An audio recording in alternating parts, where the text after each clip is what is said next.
So, you want to know how to level up, not only your character, but your pals in a pinch. Sure thing, I got you. The first thing we have to talk about is something that I'm sure you've heard to death. The best way to level up is to capture pals. The reality is that's the name of the game.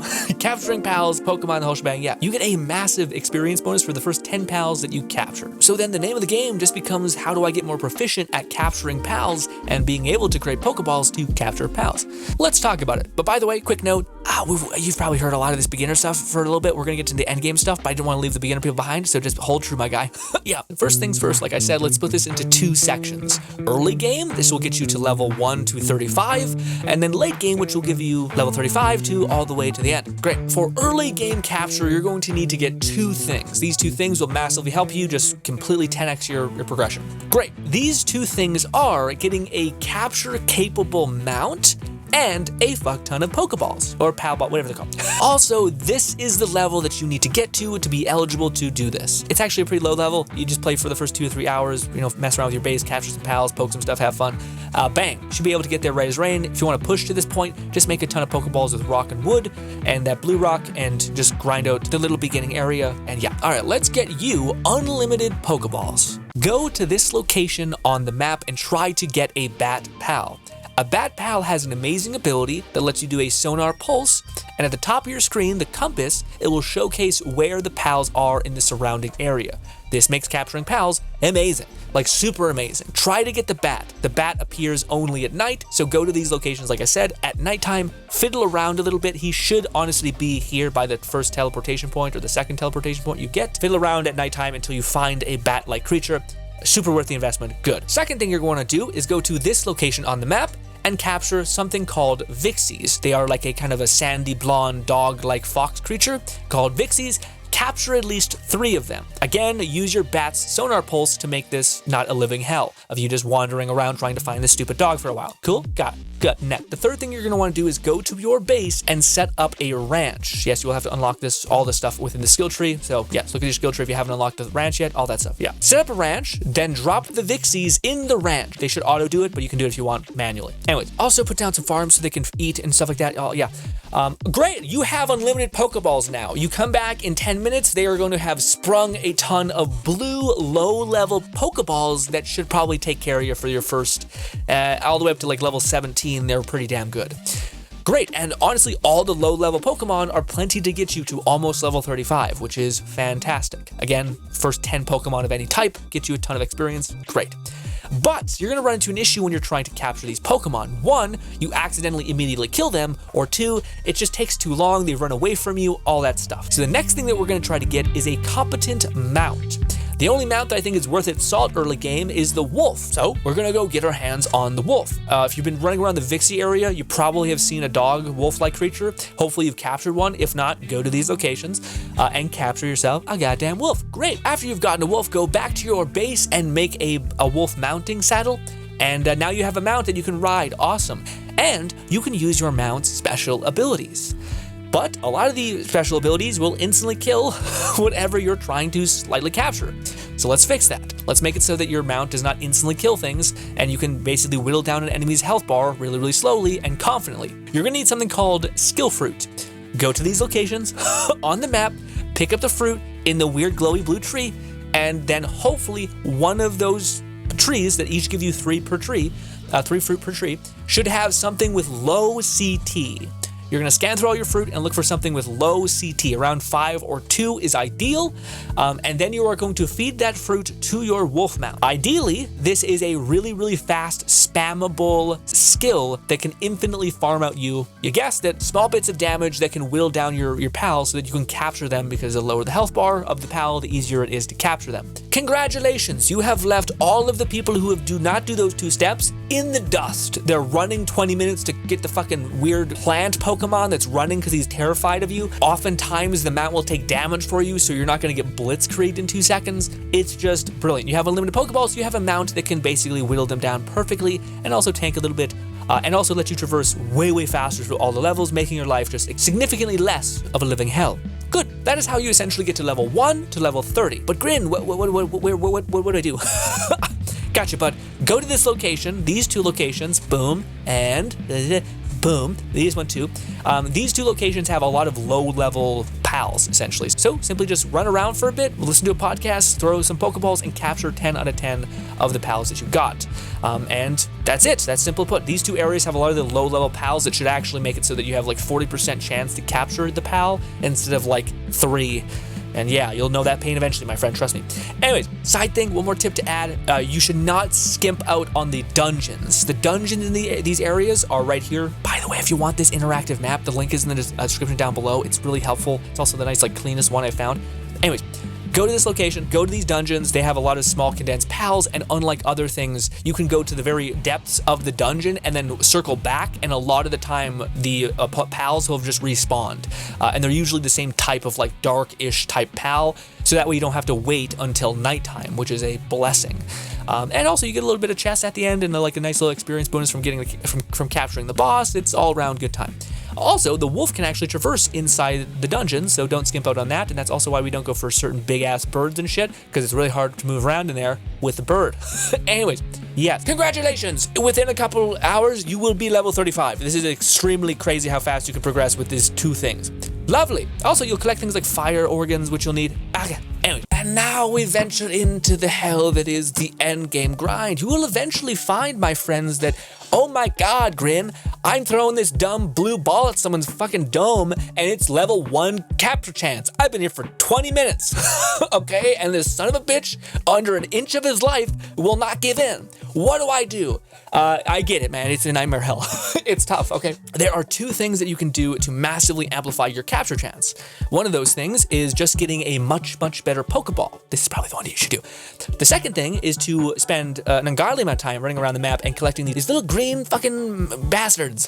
These little stupid statues, which will increase your capture chance a little bit. There's a lot of them, so once you get like half of them gotten, I'm assuming your capture chance will skyrocket, which is nice.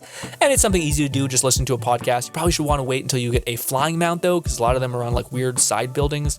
But I think you should wait until you get, again, well within endgame, like past 35. That way you have some decently high speed flying mounts, and it shouldn't just take you forever to get these damn things. So if these are the problems that we need to solve, is getting a shit ton of endgame Pokeballs, and of course a ton the green collect. We're not gonna talk about the green collectibles. It's easy. Just go follow the in-game map. You'll find them. Again, link in the description to the world map. I'm gassing up. Okay. Okay. In order for you to produce the amount of Pokeballs that you are going to need that are sufficient to actually capture enemies that you're going to eventually get, which are really, really high level, not even high level, it's like level 20 will kick your ass if you have a blue ball in your hands. Essentially, you're going to need a base that massively produces iron and coal. Shockingly enough, it's actually not that hard to set up at all. The 2 things you need to set up a good coal farming base or an iron farming base are essentially Pokemon with +2 into mining and +2 into like heating, the fire ability. You need something to smelt, basically. You need someone to break down the rock and someone to smelt. Now, how you solve those 2 things, there's a plethora of Pokemon that you can get you through the beginning, middle, and end of whatever the hell you're at. But here are some of the ones that the community has just come to the agreement that are just the best. First things first, the best miner, it seems like, is, especially for like not completely endgame, but like pseudo endgame, is Anubis. The reason why Anubis is so cracked is because not only does he have mining, but he has transport, so he can break down the rock and also transport it into a box, which is really convenient.